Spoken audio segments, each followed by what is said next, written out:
Alright, what's up? We're back here. Nothing like some low-tech car radio mix-up Spotify, hopefully not too poor quality music to get going here. Alright, we're back. We back. That's a little old J. Cole right there. We back. Back at Muhammad Crib. We're not at Muhammad Crib. I can't tell you where we are. This is my secret recording spot. My secret special feel-good recording spot that only now 2 people know of. But here we are. Holy shit, it didn't take very long, did it? That little hiatus that I warned us all about in episode 1. Didn't take very long. Hit the ground running, episode 1.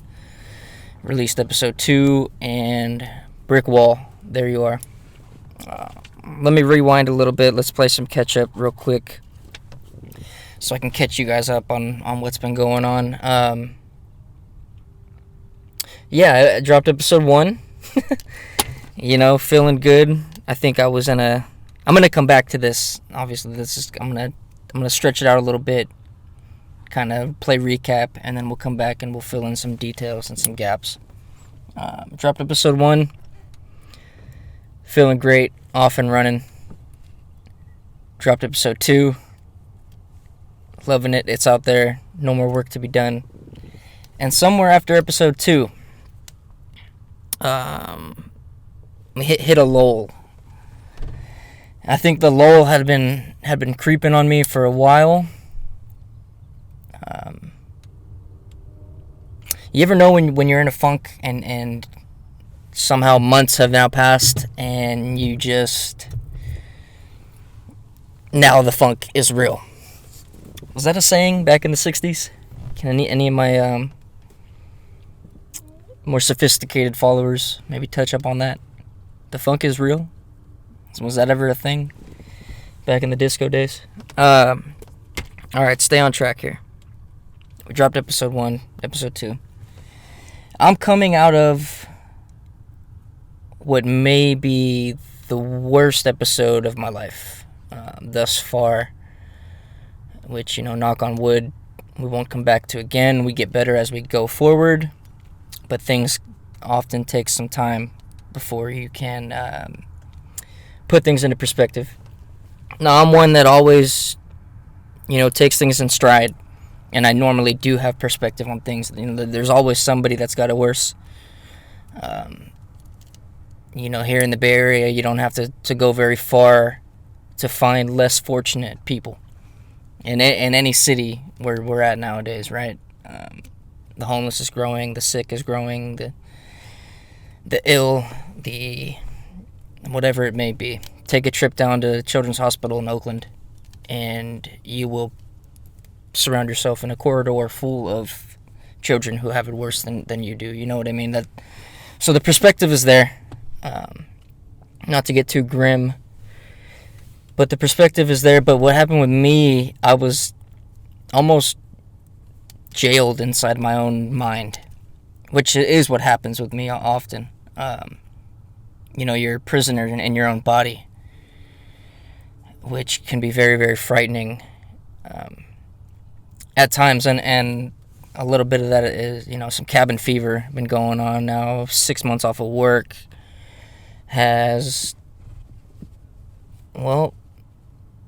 we'll just drop the bomb now that I'm 6 months off of work has almost killed me. In more ways than just the literal speaking, but it's done a lot of damage. I told my wife the other day I've had, back problems, neck problems since I was 18, 19 maybe. Following a car accident that I never really looked into. But anyways, neck and back problems for a long time, and I've wanted answers, but I told my wife the other day, if I had known that getting answers about what's going on with my back would have cost me what it's cost me, I would have never believed it, So 6 months off of work, yes, I'm getting answers. I'm working with some doctors. But I haven't taken advantage of that freedom, that free time. So I'm at fault there, definitely. Not doing the best for myself to put myself in a healthy state of mind. Okay, we can recognize that, and we can build off of that. But let me say, when you're a prisoner in your own mind, it's tough to climb out of that. Things in this episode are a little scattered. I have some notes down, but a lot of this stuff is, somewhat outdated. Being that I meant to record this over 4 weeks ago now. So bear with me. This one's going to be a little scatterbrained, and I'll be honest with you right now, the reason this has taken so long is because this is the hardest. I've only done 2 episodes, but this is the hardest episode. This is the hardest conversation that I've ever really had with myself, and now I'm putting it out there for everybody. So there's some shaky nerves about this. I've been really hesitant to record this because this episode is going to change everything. For those of you that don't know some things about me, it's going to change a lot, family included, but then I think, what am I doing? What am I do? What is it that I'm actually doing here? I want to be a voice that is relatable to people that are going through hard times. And if you really want that, you need to set aside some personal circumstances and tribulations. Consistency is key here. I knew that starting off. It's important for me to be consistent, and I haven't been already right off the bat. In large part, and actually entirely, because of this episode that I just went through. Not to be confused with episode 1 and 2. When I say episode, I mean, I really don't want to use the word depression. I don't want to nail it into the ground too hard.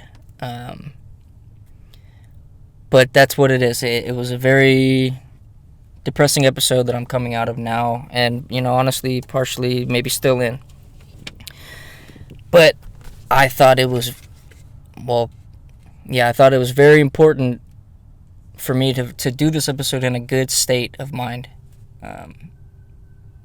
More than just thought. I actually knew for a fact that I attempted this 2 times, and both attempts lacked quality, they lacked volume, they lacked persona. It was just impossible for me to do what I want to do here while being so down and out. So now here we are. Skies are clearing. I'm able to, at least, if nothing else, sit down in front of this microphone and try and get a couple things across that maybe can help somebody else out that is, going through a rough patch right now. But anyways, let me backtrack. I want to say I knew that it was important for me to be in a good state of mind to do this, because the content is grim and the content is dark, and you can't, without it coming off too sinister, I need to be in a better place to explain these things. Otherwise, I'm just somebody down who's talking about being down, and that doesn't really benefit anybody. We need to thrive through the darkness. You don't even need to thrive. I'll bite my tongue right there. You don't need to thrive. We just need to do and to get through. And when you can do that, you can get to a better place where you start to thrive. Right? I mean, I remember saying this years ago, I think. There's the ups and the downs. And when you're in those ups and downs, you can't. That's exactly what you're doing. You're riding the wave, and you're getting sucked in and sped out by the wave, that you don't really have time to catch your breath. You don't have time to catch your balance. You just get tossed around those waves. And when the water settles, maybe you're out at shore now, the water sucked you out, or maybe it spat you back onto the land. Doesn't matter. It's a metaphor. All right? It's all made up. Don't worry about it. Anyways, when the water settles, that's where you can thrive. You catch your breath, you catch your balance, you gain perspective, you look back on your journey. But not all of us come out of those waves. That's the ugly truth. Those ups and downs and those waves, they catch some people and they don't give them back. And it's frightening when you're in there. And some of us know it personally. Some of us know it secondhand. Some of us could never wrap our head around it. Some of us could never understand why anybody could do some of the things that we do when we're depressed and when we're down. And but it's a little more than that. So getting out of it, I gotta say, it's partially luck. I mean, we have circumstances in our lives that help us, and we have sources, and we have family and friends that love us and, check in and try and pick us up. But sometimes, it doesn't matter. Sometimes it doesn't matter who it is or what's going on. Sometimes the wave doesn't spit us back out, and that's the reality of it. But let me come back to this lull here I'm talking about. I think some of us have. I've looked into it a little bit more. It's seasonal depression. As a kid, I always thought I loved the wintertime, right? You love those 2 weeks off from school, and you love those presents, and maybe all kids obviously love Christmas. But as I've got older, I've realized that I am not a winter person. I need longer days, not shorter days. I need more sunlight, not more darkness. Something about the winter, it's really tough on me. It's become an obstacle now. And I think, in small part, it might always be. I think I know now how to prepare for the winter a little bit better mentally. I think I know how to enjoy, maybe, even some of it. We learn how to battle things as we get older and grow. And so next time around, we know a little bit more about how to defend ourselves or how to, pursue through situations. But I'm not a winter person by any means. And I've found that out for sure this year, if I didn't already know on some subconscious level. But spring cannot come fast enough. Spring and summertime, that's definitely me. That's where I need to be. And once fall creeps around, maybe we'll duck down to the southern hemisphere and get somewhere warm again. But anyways, back to this lull. I now that I've gained perspective, I think it started creeping sometime around November. I remember feeling a little funky, little Brothers Johnson, get the funk out my face, something along those lines. But anyways, then you get through. I don't remember the holidays. That's kind of a problem, that's an issue. That's something that can't happen year after year after year after year. There's a lot of beauty in the holiday season. And not for everybody. Everybody sees the holidays a little differently, but the beauty's still there. Just maybe some of us have to look a little harder, try a little harder to enjoy. But when you have, a family, they're counting on you to, hit the pumpkin patch, and let's go to the light parade, and, let's have Christmas morning. And mind you, all three things we did this season. It's just, you got to keep going through it, and hopefully get to a place where you can enjoy some of those things.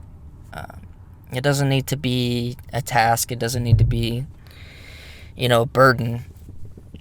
But as we move forward, maybe we can learn a couple tricks for next time.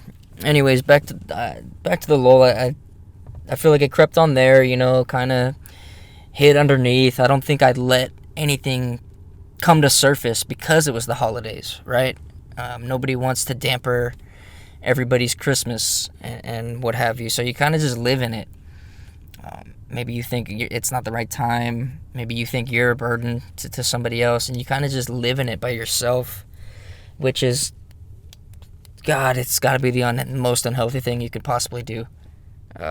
It has to be. I mean, there's not a time where I've had a conversation with somebody and really got things off my chest and felt worse.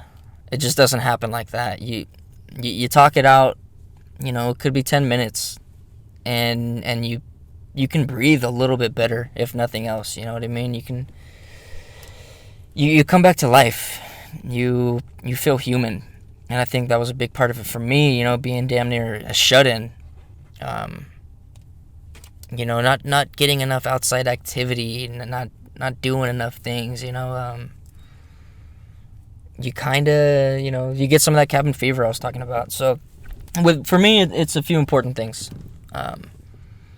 Maintaining this diet. I discovered the plant-based diet sometime May 2019. I didn't discover it. Sorry, I can't really take credit. A really good friend of mine put me onto it. He gave me all this knowledge, all these resources where I could learn it myself. Even it wasn't like him shoving anything down my throat. He kind of gave me the key and said, "Here you go. Look into it. Do if you think it's best for you and your family, then go for it." And it was amazing to me because it was around the same time. Layla, my daughter, was just starting to eat foods. She was coming off of the mother's milk, and she's coming off of the formula, and starting to eat foods, and she loves to eat. So it was not odd timing, but it was significant timing to where I learned about these nutritionalists and these physicians that study the plant-based diet. And they give you all the pros and maybe one con, you got to supplement a couple things, but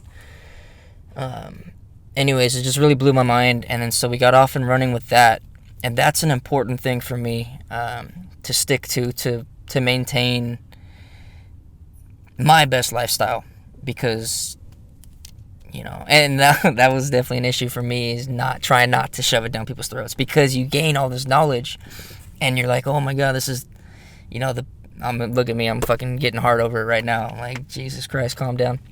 But anyways, you gain all this knowledge and you want your people to live to be 150, if you want them to be on the ride with you. But somewhere kind of shortly after, I realized, it took me 26 years to be even open to this conversation. I can't expect people to flip it around just because I want them to. You know what I mean? People come around on their own terms, and they find their own diet that's specific to their body, and that's all good. It's fine. So you do for yourself, and the knowledge is there, and when you put it out there like that, everyone knows to come to you if they have questions about anything like that, or what's the best method to substitute this or that, or what can I. So the knowledge is there. I need to let people come to me rather than try and force anything down anybody, which I'm definitely getting better at. But anyway, so that's one thing with me, kind of to maintain, and it kind of starts there, right? That's kind of the groundwork, is what we put into our body is our fuel. You don't put cheap gas in your car. You don't put cheap oil in your car. I hope you don't. And that's what'll get you through. So that's kind of the groundwork for me. So that's enough on the plant-based for now. I promise you there will be a full episode dedicated. I cannot wait. I'll get the vegan homies on. There'll be a full episode on the plant-based diet, so I can guarantee that one. More to come on that. But that's a big thing for me to feel human, because and then once you start that, and then you revert back, you see the differences.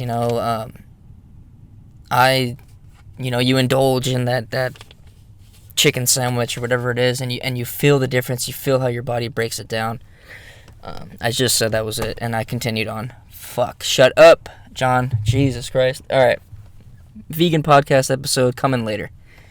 Okay. But to feel human, I need good nutrients in my body to start off. And I need some activity. I love to getting out there and hooping, for a couple hours, whether it's 5-on-5 or I'm just out there,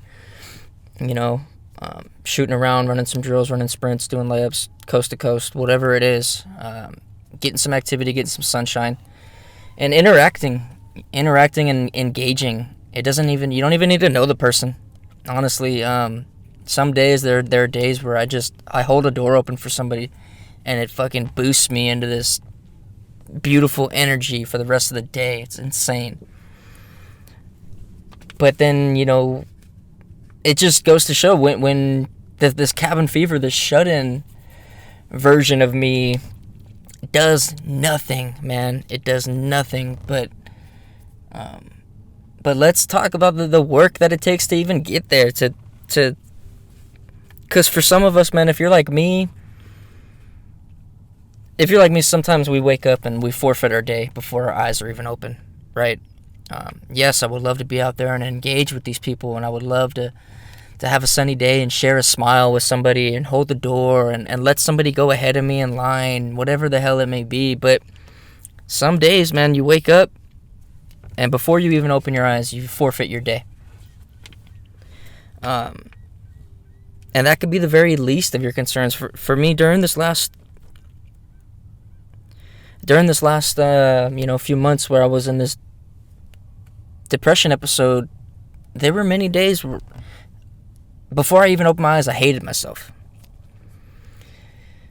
For a multitude of reasons, I guess. But it's hard when you're so down in there.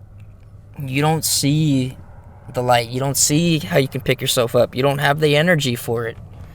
You don't have the stimulation for it. You don't care. You forfeit your day, and you forfeit your week and your month, and you're not thinking that far ahead because it doesn't matter. You're already. You could be awake for 10 seconds, and you're 10 seconds ahead of where you even want to be. You're like, just let me go back to bed. Let me be unconscious for the day. Let me just sleep. And it's a repetitive cycle when you don't have the discipline to pick yourself up. And most of us do, because we all have those jobs, right? We all have the 9-to-5 or wherever the hell we have to get to. Take that away from you. Imagine having the absolute freedom to do whatever the hell you want, but then imagine being afraid to even wake up that day and not even wanting to be in your own body. There were days where I hated even walking by a mirror and accidentally looking at myself. Right? I mean, these are things super unhealthy thoughts. But they're there, and a lot of it, maybe I created that environment for myself, obviously, which I admit to, being shut in and being depressed. And a lot of it, I feel like, is we grow up either having the tools or not having the tools, right? You see your parents dealing with... Let me take this back 2 seconds real quick, okay?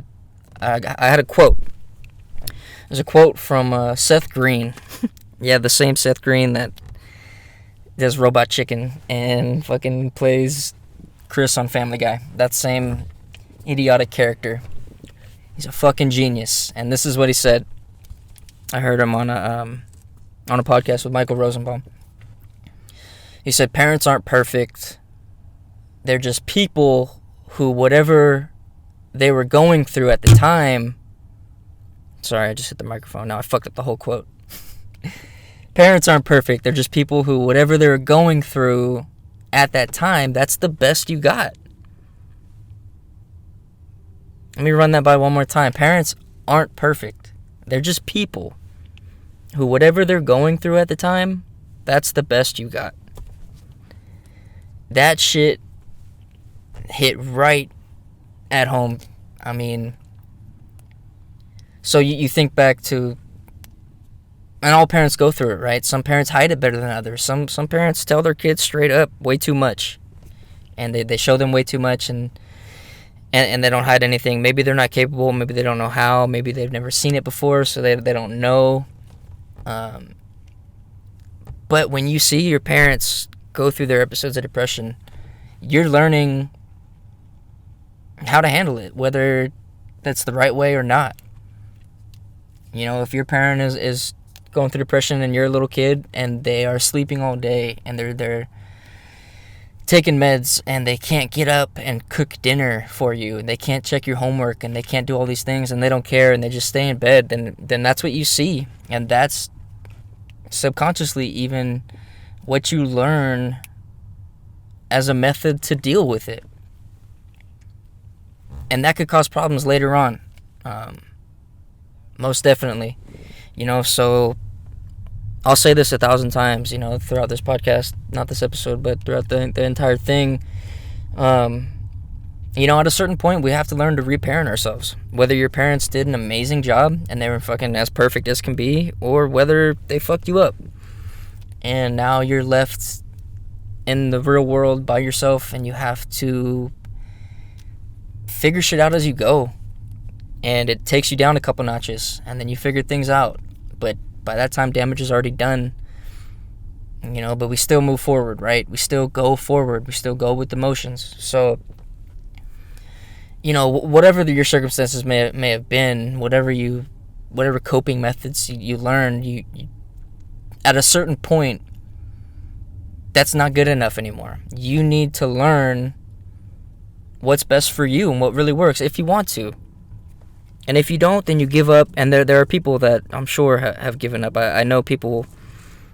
I've worked with people. I've met people. I've crossed paths with people, you know, in their 40s or 50s that have probably given up the last 30 years to depression and whatever. Maybe they don't know how to help themselves. Maybe they don't know how to deal with it. But that's kind of it. You know, you get stuck in that lull. Days turn into weeks, and weeks turn into months. And before you know it, man, the time is just, it's too quick for us to catch. So, me, you know, again, scatterbrained John here, trying to get my shit in order. But this is a tough one for me. You know, there's a lot I need to cover here before I feel like I can move on. Because I've sat with this for so long, I feel like I can't just record an episode and, you know, make some casual jokes or you know, I need to address what just happened with me right now. And then, you know, I can move on from there. That's just kind of my style with things. I can't overlook something, so bear with me on this one. It might get a little worse before it gets better, but that's kind of the reality of it, I guess. You know, that was another hard thing for me here because, so like I said, you know, when I did episode 1, you know, I recorded it in a very, very on top of the world state of mind. You know, I was feeling strong, I was feeling good, I was kind of, you know, in this mania of it all. And episode 2 was already recorded. It was already done. You know, we had the double date night, which is a shit ton of fun. Then we dropped that. And quick side note, when I drop an episode, I'm off for like 3 days.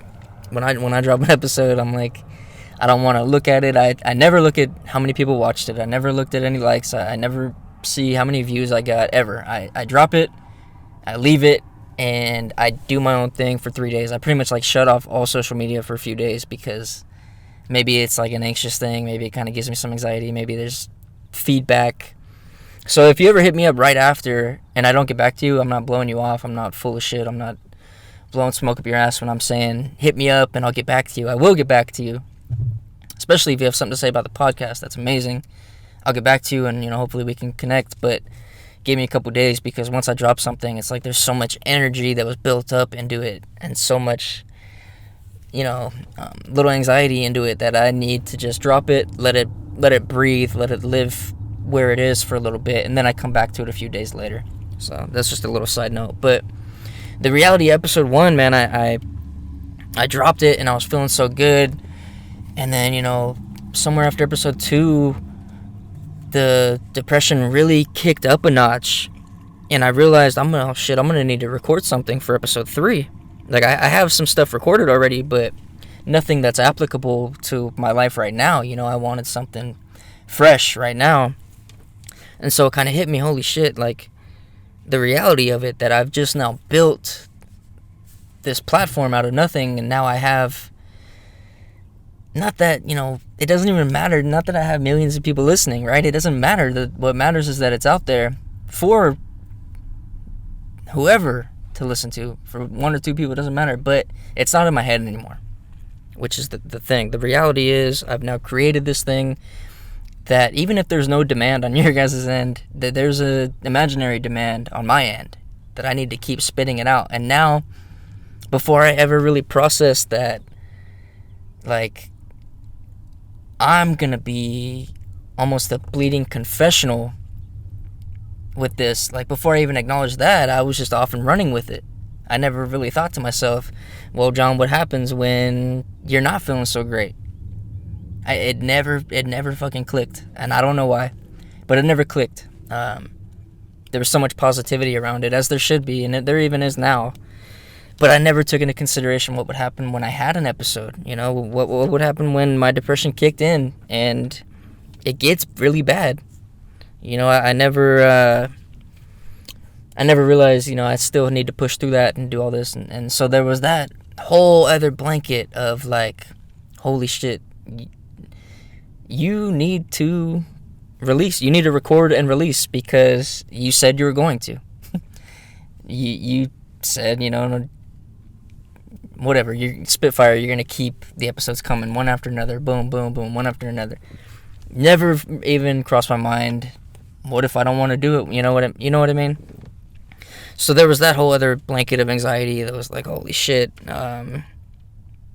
there's a demand. I still need to do it. So then I put that on top of the anxiety and the depression, and that created a whole other shitstorm that I had to get through.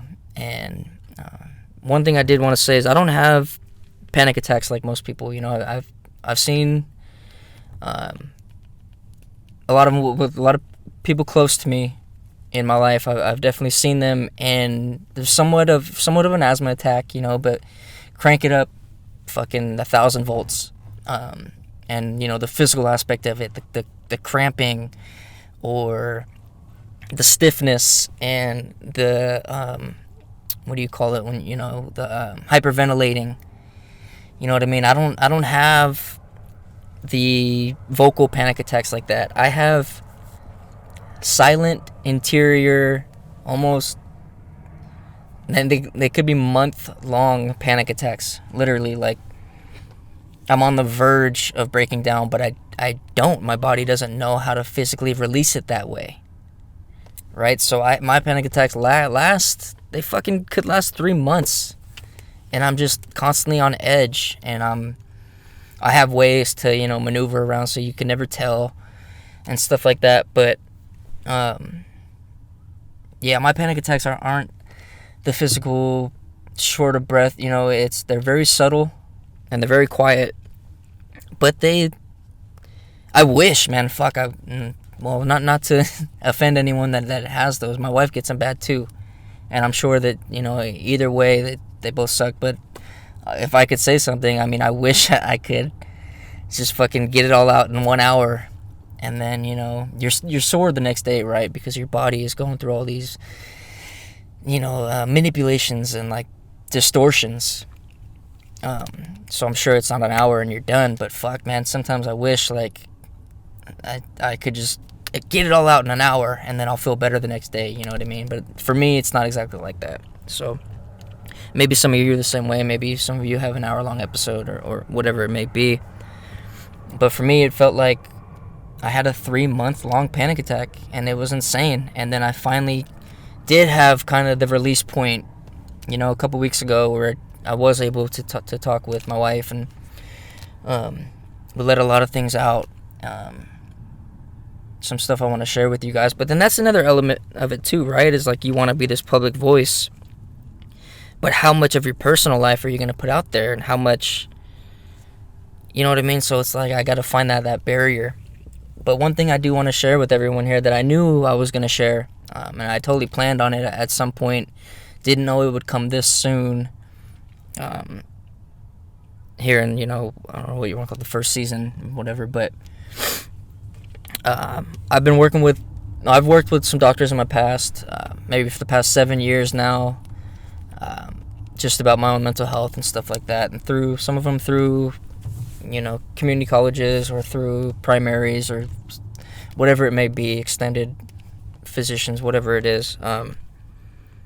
Anyways, I've worked with three doctors, yeah, and we've come to I don't like the word diagnose. They've diagnosed me, but I feel like a fucking lab rat when I say that. So what I'll say is, we came to the conclusion together, I guess, that I have manic depression, bipolar disorder. And that's something that I spoke with 3 different doctors, and you're supposed to tell your doctors about other doctors that you see, but I do a thing. I like to, I don't want to help them out. I'm like, I'm talking with you give me your opinion, and I'm going to secretly take that to another doctor, and, we'll do that. Maybe that's the dumbest fucking thing ever, I don't know, but, 3 separate occasions, 3 separate doctors. We've, explained my symptoms. We've had full-blown conversations, whatever it may be. Manic depression, bipolar disorder. The highs are high and the lows are low, and the episodes can be a couple days. They could be a couple months. You could never come down. I don't know. I think my longest episode, definitely 3 to 6 months. I'll have episodes, and then I have these crazy highs where I'm like not even sleeping because I want to do something creative, and or whatever it is, and you get 3 hours of sleep and you feel great and you're energetic and you can go do whatever, and sleep doesn't even make sense and you just want to keep moving. And so I mean, that's some of the highs are high, and and the lows are low. But I've come, and I've let a few people in on that. A few people close to me have known it, and I am on the medication. I was very hesitant, very reluctant the first couple years to take anything, because I've seen people on antidepressants, and it, in my opinion, and even in their own words, they've told me, just makes them more depressed. And I didn't want any kind of, I didn't want to take anything that was going to alter how I was feeling. If I was feeling great, then that's me. And if I was feeling bad, then I wanted to work that out organically, and with no help from any Western medicine for sure. But it got to a point where I had to do something. I needed something to balance out the chemicals, because the one thing they had explained to me was, when you have bipolar, it's kind of like, so he made 2 flashing, 2 flashing fucking gestures with his hands, left, right, left, right, left, right. They're both flashing. But he said when manic bipolar disorder, only one hand is flashing, and the other one is just closed there, Pac-Man mouth closed. So what the medicine does, it helps both sides start to react, right? It's the neurons aren't working, so it helps stimulate both sides of the brain, which can help when some of you starts to shut down. The meds will kind of help keep things in check. So whatever, I'm taking that. but it's not, that's not the cure-all, man. It ain't the elixir of life. There are so many things we need to do every day to keep going. You can't just take your vitamins and just put on a happy face. There's too many micro moments in the day, when you think about it. Too many opportunities to share a smile, and too many good deeds to be done, that it's a constant work. It's a constant piece of work. I mean, and we don't all want to do it, right? I'm not the only one that's, just because I'm going with this, it doesn't mean I think the day-to-day is harder for me. Although you got to understand the difference between somebody just having a rough patch and somebody whose chemicals don't necessarily work on their own without help. The difference between a rough patch from those two people is life and death. It is. The difference between... It's not exactly the difference between a good day and a bad day, but when you look at the long duration of things, look at a time span of 1 month, it's hard to pull yourself out of that.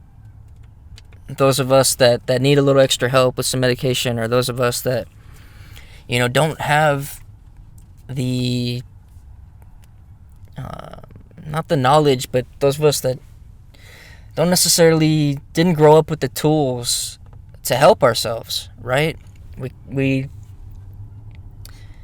Anyways, like I said, it comes to a point somewhere in your early mid-20s, I think, that you gotta reparent yourself, and you got to look into yourself and study the things that aren't maybe not unnatural, but they're not preferred by any stretch of the means, for sure. Definitely not preferred. But yeah, that's something I wanted to share, definitely, so you guys get a better feel of who's behind the microphone. Some of the manic depression disorder, some of the silent panic attacks, the long drawn out episodes. It's things that we work through, and to say that it's hard is a huge understatement. I don't know. I have yet to find the word to describe exactly what it is when you're... depressed just isn't good enough anymore, right? We're kind of, I almost want to say desensitized to it. But it's okay that collectively we are, because, I don't know, it's okay to not have it all together. Obviously, right? But we need to be moving towards the light. And I gotta say, a better part of this last episode that I had, these couple months through the winter, I didn't want to be better. I didn't want to do anything. I didn't want to talk to anybody. I didn't want to eat good. I didn't care to prepare my own meals. I didn't care to put anything good in my body. I didn't care, when you have a child, you do put that mask on, regardless. You get up and you do breakfast, and you do the baths, and you play. Hopefully you can play and interact and engage a little bit. But there were many days where I found myself wishing my daughter would occupy herself, right? Yes, we're going to do breakfast, and you put all the energy into them. It's easy, right? I mentioned that before. It's easy to give all this good stuff. It's easy to take care of somebody else, right? It's not easy to do those things for you when you don't care to do them. And I take my medication every day. It's not enough. It's not always enough to get you up and running and get you out the door. You're low on energy. You're low physically. You're low mentally. And it's like, what do you do about that? I gotta tell you, erase the cabin fever, and I think you take out half of my fucking problems. Get me out of the house. Get me out of the house. Get me out. Get me out of the fucking house. I'm telling you. You draw the blinds, you open the door, you get some air, it doesn't matter. You're still in there. And and it's because it's your comfort zone, right? And that's kind of how I grew up too. I saw a lot of that. I saw a lot of the homebody. And growing up as a kid even, I liked being a homebody. I liked playing sports and stuff outside. But I liked being home. I was comfortable. I was safe. And that, in turn, has transformed into poor habits in adulthood. Not only poor habits, unacceptable habits. Okay, habits that I cannot continue to carry on anymore. Get me out of the house. I mean, that's what I mean about most of us, have things to occupy our time throughout the days. We have our jobs, right? We have, spend a good 8 to 10 hours traveling to and being at and coming home from work. And, so you can kind of you can compartmentalize a lot of things. Oh, fuck work, blah, blah, blah. You can throw everything into that compartment. But you take that out and give yourself just a vast open span of 24 hours. You know what I mean? And the clock is just running and running and running. And what do you do? What do you do with that free time? There's all kinds of shit you can do with your free time. You know what I mean? You look into it. But what I'm trying to say, I guess, you cannot and will not win if you're not making the attempt, right? But tell that to somebody who can't get out of bed, man. It doesn't matter. Like, I can't stress it enough. It's hard. It requires patience. It requires love. It requires a little bit of letting go. Kind of let that person go through it. But then it opens that window of fear that, like, well, if I don't talk to him for 2 days, I'm going to get that phone call. And it's fucking terrifying. It's frightening because you don't know what's going on in that person's head. You don't. And you can see that they're down. You can see, you know what I mean? But you have to almost kind of give them that freedom to pick themselves up. At least for me, I think that's how it is. I need that freedom, and I don't know, in the end, I don't know, maybe this sounds a little too sinister, but I mean, in the end, our choices are our own. And I could say something here.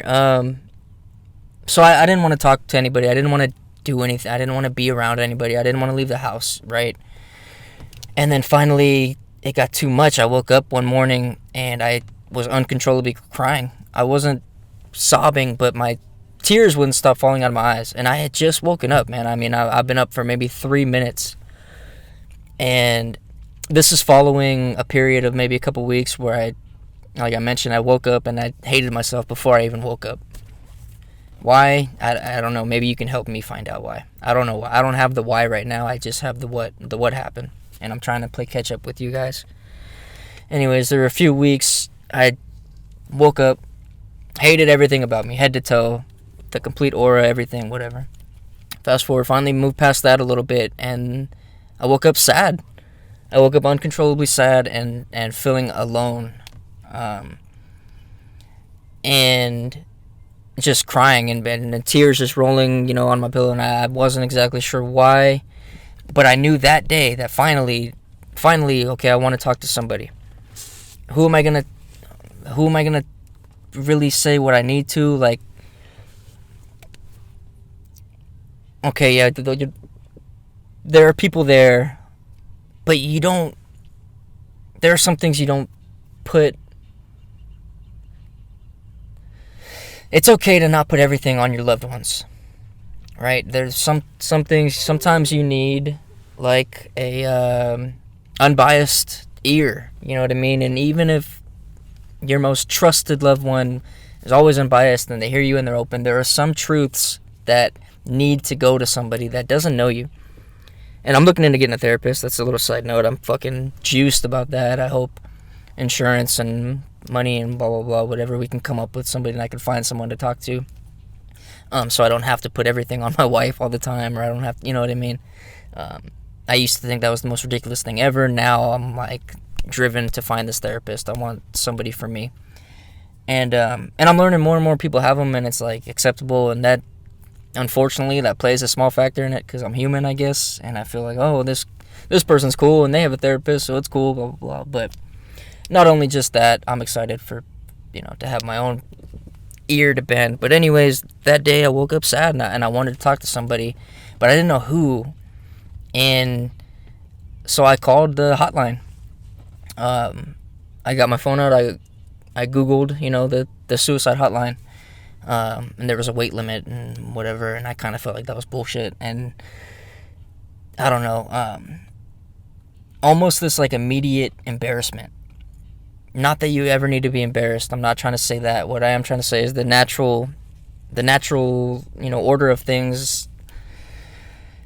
It can, leave you a little embarrassed. Because when you get suicidal, it's very, very personal and it's very intimate. And it doesn't have to deal with anybody else. It doesn't have to do with anyone in your family or friends. And maybe it does. I can't speak for everybody. I'm sure there are, I don't know, people out there that have lost somebody and, they feel like it's all over, whatever it may be. Maybe it does have to do with people. But for me, this time, just didn't want to be here, right? You want to be at peace. You want to stop being in pain.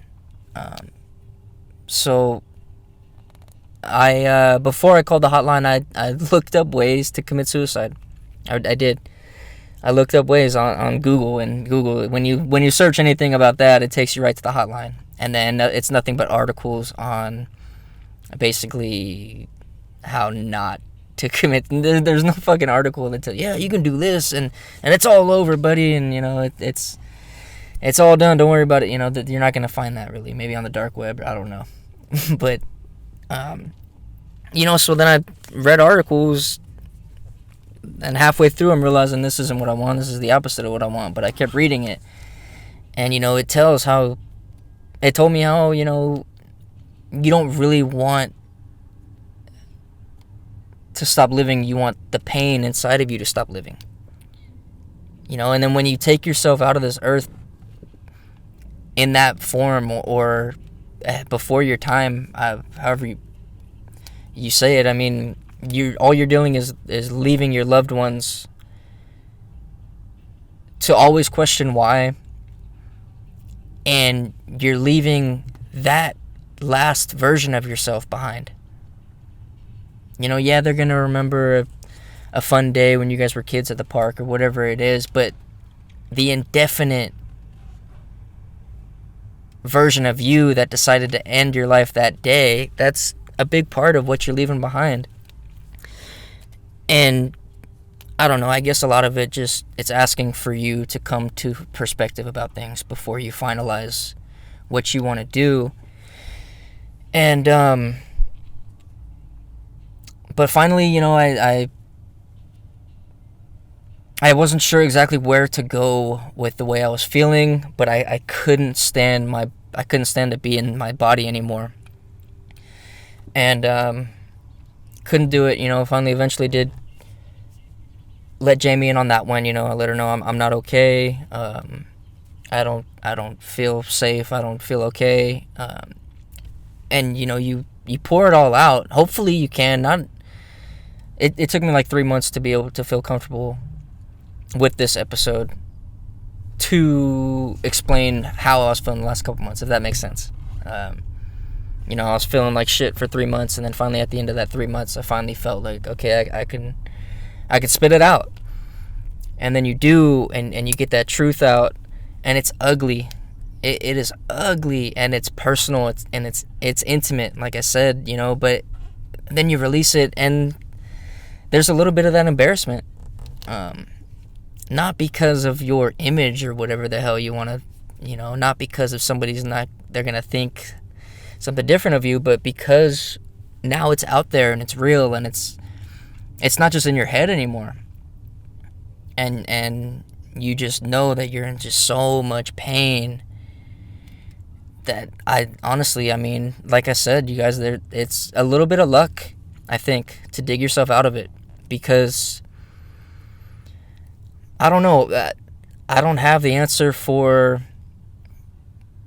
what makes things better when you're suicidal or when you're depressed or when you're anxious. It's kind of a waiting game, and you have, like I said, the wave doesn't spit everybody back out, you know what I mean? But if you can be patient, and if you can wait, and if you could trust and believe that there's a higher power and there's a greater purpose for you, then you make it through. And maybe you don't believe in shit, maybe you don't believe in anything, you don't do it that day.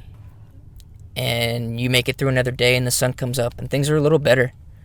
I don't know. I can't explain it. Honestly, I felt lucky with some of my episodes in the past. The reason I've had such a hard time recording this one here is because I did want to confess these things to you guys. I wanted you to know about my manic depression.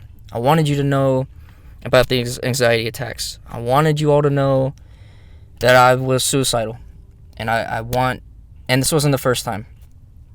I've made 2 half-assed attempts earlier on in life. And this third one, I didn't make an attempt, first of all, but the thought was there. And I knew that it was so bad and you're so down there that the third one, it wouldn't have been a half-assed attempt. You know what I mean? So it was a little bit of luck, you guys. I mean, I don't know how else to say it. And I don't want to frighten anyone that next time you won't be so lucky or whatever. I know that things get brighter, and it's a little bit of a patient waiting game, and it's a little bit of luck. And I'm not gonna lie to you guys, the word that came to mind, the first day, it felt like the first day of spring when I finally, I felt like it was behind me. The word that came to mind was a miracle.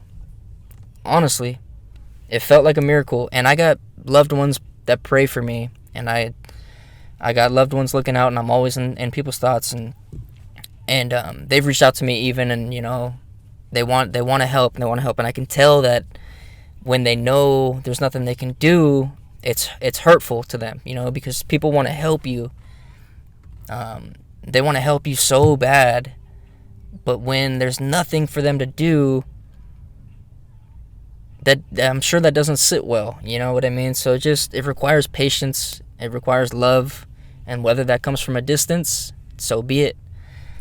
But it's really important. I know you see it when you're scrolling or whatever. You see that little thing that says, always check on your loved ones. Not everybody does that.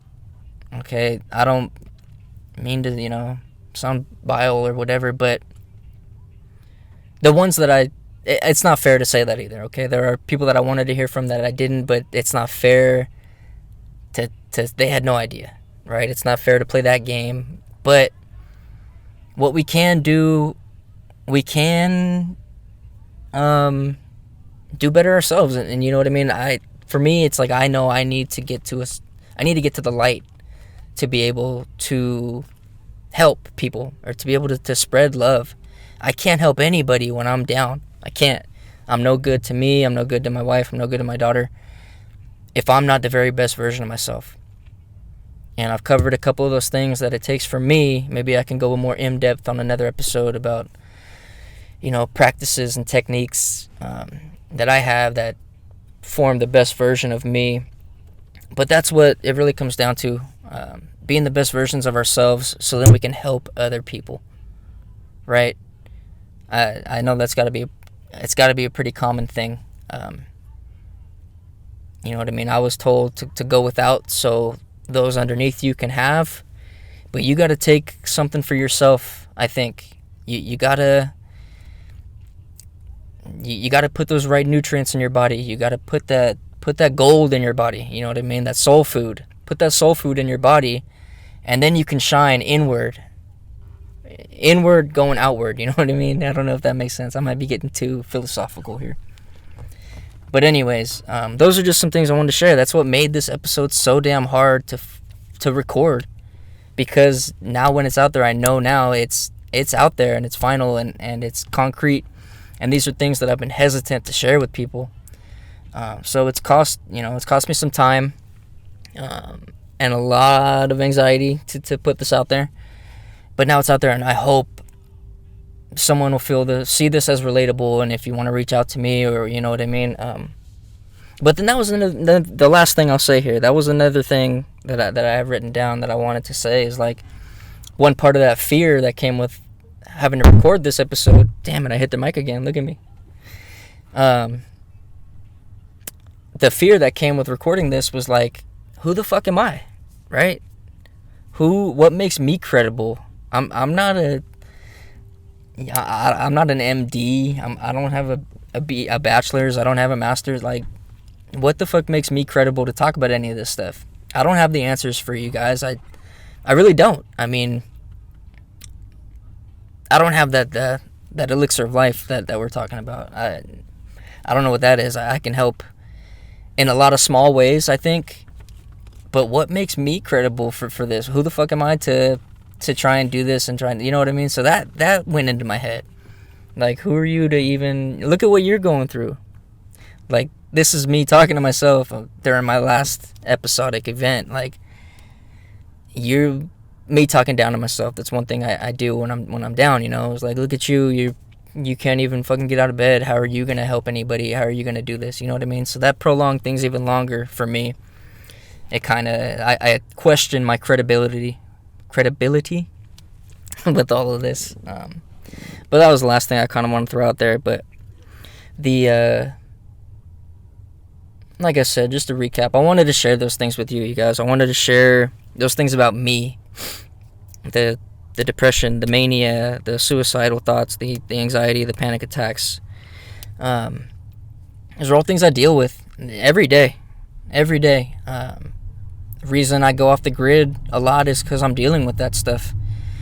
And a lot of today's resources they combat with mental health, right? You know, you have the Facebook, the Instagram, the social media, you have the apps, and our phones in general. When you're watching some, it's a tool, right? If you're using it poorly, it's gonna show. There's a world full of knowledge at our hands. Also, you know, you can use it as ingenious as you want, but it's always a tool. So anyways, I'm gonna get out of here. That's just a couple of things I wanted to share. Now it's out there. Just some of the reason it's taken so long, because I've been hesitant with it, but we'll try and be better.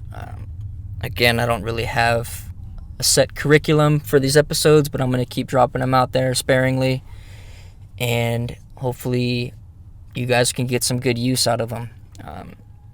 I feel confident going forward, and I'll be able to play around a little bit more, do some fun things with the podcast. You know, taking some ideas. Some of this I'm like, I don't even know if I should share with you guys, because these are like behind the scenes thoughts that I'm having, you know, whether it's about the mental health or about my own preparation or whatever it is. But fuck it, you know what I mean? We're here, we're chilling. It's all good.